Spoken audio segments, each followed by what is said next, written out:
Hello, সবাই কেমন আছো?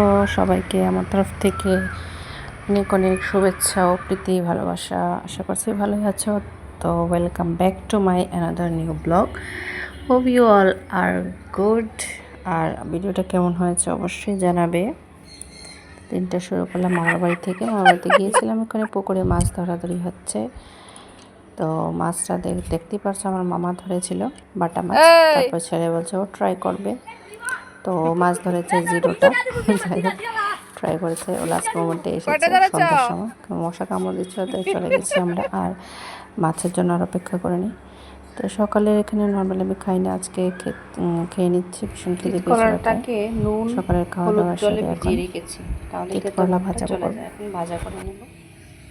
ভিডিওর ফাঁকে ফাঁকে আমি কয়েকটা কোশ্চেন করবো, দেখি তোমরা বলতে পারো কি না। আমি দুটা বাটা দেখাবো, সেই দুটা বাটা কিসের বাটা আমাকে অবশ্যই কমেন্টে জানাবে।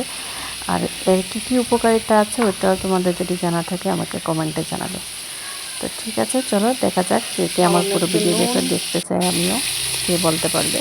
আর প্লিজ প্লিজ তোমরা যদি কেউ পারো একটু আমার চ্যানেলটাকে সাবস্ক্রাইব করে দিও, ফেসবুক চ্যানেলটাকে। তো সবাইকে অসংখ্য ধন্যবাদ দেখার জন্য। পুরো ভিডিওটা যারা যারা দেখছে তাদেরকে অসংখ্য ধন্যবাদ। আমিও তোমাদের ভিডিও, এই যে ভাতের উপরে যে চালগুলো, এগুলো কি ভাসে, আর এগুলোতে প্লাস্টিক প্লাস্টিক টাইপের একটা কি জানি, এগুলো সেদ্ধ হয় না, কিছু হয় না, এগুলো কি অ্যাকচুয়ালি কে যদি জানো আমাকে জানাবে, তাহলে উপকৃত হব। ধন্যবাদ। মাছ ধুয়ে নিয়েছি, কাঁচা লঙ্কা, আদা বাটা লাগছে, পেঁয়াজ, টমেটো, আলু কষিয়ে নেব এখন।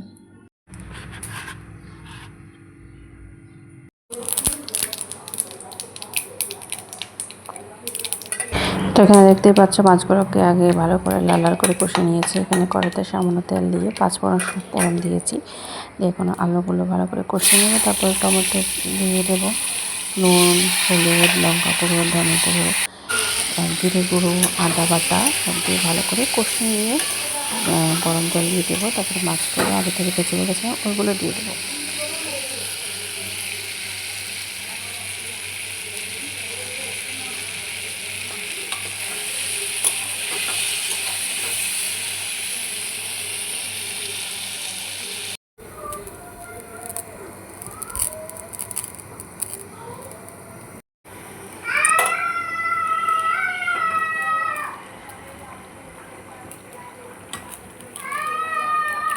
এখানে মাছের তরকারি রান্না হয়ে গিয়েছে, জলটা যখন উতরে উঠেছে তখন মাছগুলো ছেড়ে দিয়েছে।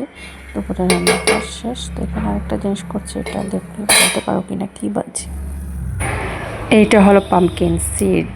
আমরা পামকিন সিড অনেক খাই, তোমরা খাও কিনা জানি না। এটার মধ্যে ওমেগা-3 থাকে। এটাকে খালি তাওয়ার মধ্যে ভালো করে টেলে নিয়েছি।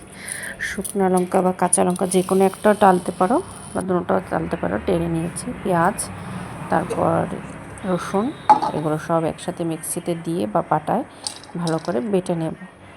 সেই দুর্দান্ত হয় খেতে, একবার বানিয়ে ট্রাই করে অবশ্যই আমাকে জানাবে কেমন হয়েছে। তো এখানে দুপুরে রান্নার জন্য ভাত বসিয়ে দিয়েছি। তো আমি এভাবে ছেঁকে ছেঁকে যে ওয়েস্টেজটা ছুটে ফেলে দিই। আর এখানে আরেকটা জিনিস রান্না করছি, এটাকে চিনতে পারো কিনা জানি না। এটা হলো সাজনার যে ছাল থাকে, সেই ছালটা, ওটার জন্য লঙ্কা একটু পুড়ে নিয়েছি, রসুন, পেঁয়াজ এগুলো সব দিয়ে ভালো করে শস্য একটু দিয়ে বেটে নেব। আর একটু সর্ষের তেল, কাঁচা সর্ষের তেল দিলে আরও সেই ভালো হয়, যাদের সর্দি, জ্বর, কাশি, মুখে রুচি হয় না, ওরা যদি এটা একবার খেতে পারে না, নাক দিয়ে গড়গড়িয়ে জল পড়বে। তো আজকের মতো এটুকুই।